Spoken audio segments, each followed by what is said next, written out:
Hello, my name is Micah Haygood, and today I'll be talking about Denmark, different aspects of their culture, different things that you should know about if you ever wanted to visit Denmark, especially if you want to do business with Denmark. And we'll talk about different things to expect when you go to Denmark to visit. The first thing that we're going to talk about today is how they perceive how much control they have over their environment.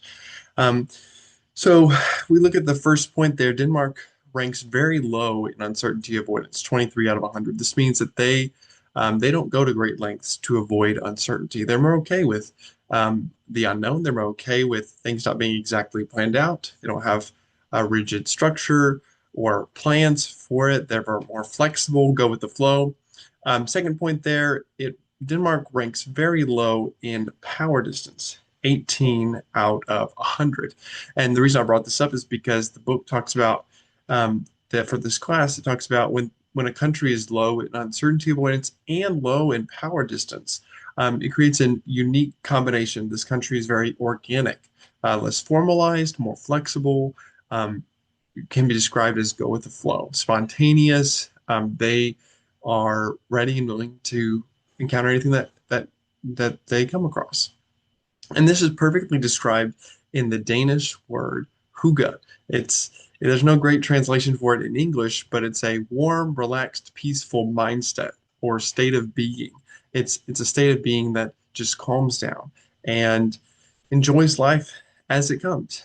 And this is often experienced with friends and family in a very calm and welcoming environment. That state of being, that state of mind, is a perfect way to understand this culture as organic, low in uncertainty avoidance, and low in power distance.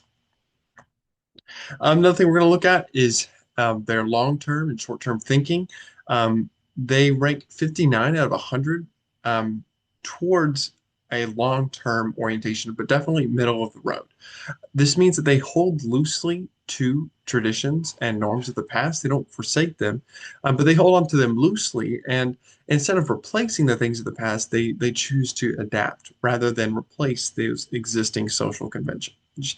They're willing to entertain new ideas and to see how new things can be done. They're not stuck in their old ways and rigid when it comes to the old way of doing things, but they're willing to try new things and try out new things. Not They don't throw out the old.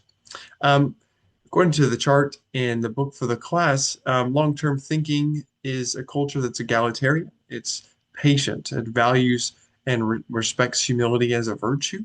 And there's a lot of satisfaction that comes with daily human relationships. And we can definitely already saw this with the Danish mindset state of being hygge, and just taking time to calm down, slow down, and spend time with friends and family. The next thing to know about Denmark is when it comes to masculinity or femininity in that culture, they rank very high in femininity. And I couldn't find an exact number for this. The book emphasizes that Denmark is a very culture that exhibits high levels of femininity, which means they value relationships, nurturing, caring, and promoting social well-being. And this is in contrast to a more masculine culture, which would value assertiveness, competition, or prioritizing performance and achievement. So just know this when you go to that culture that they value nurturing and relationships. This would definitely be a more relationship oriented culture, not as much a task oriented culture.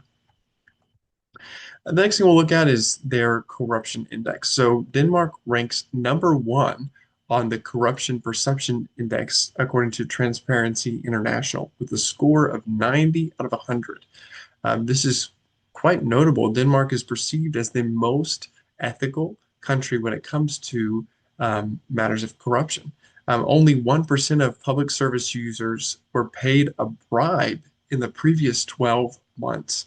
This is extremely low, especially if you compare this to some of the other countries on this index.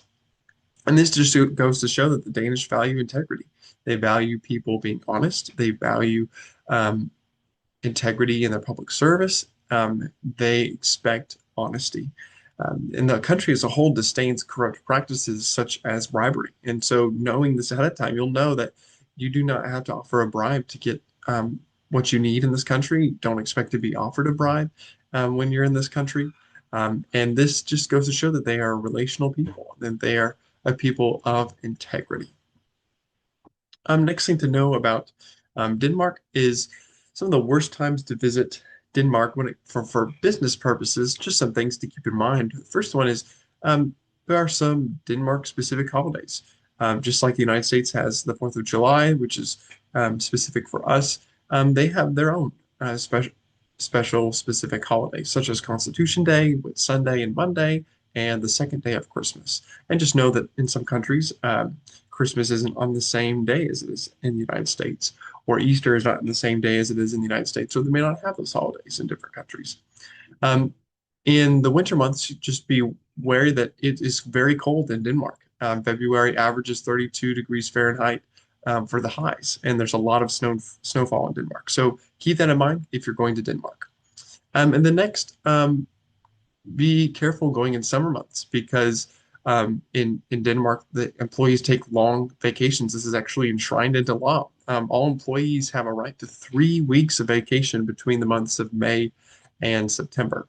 So if you go in the summer, some companies might actually just be closed down, or you'll be missing out on quite a few employees being there if you go in the summer. So these are the things just to keep in mind when you're visiting Denmark or you're doing business with someone from Denmark, or you're going to partner with someone. And if you're just going to visit, just keep in mind these different things. Go with the flow. Embrace hygge. Embrace that calm, relational time with friends and family. Like them, just know we got to respect the past, but we're also willing to adapt and grow. Focus on relationships. Nurturing and caring for others are things that are very important to them. Don't expect to see any bribes in the country. And just remember to plan around holidays and weather when you go there. Well, that's all I have today. Thank you for listening.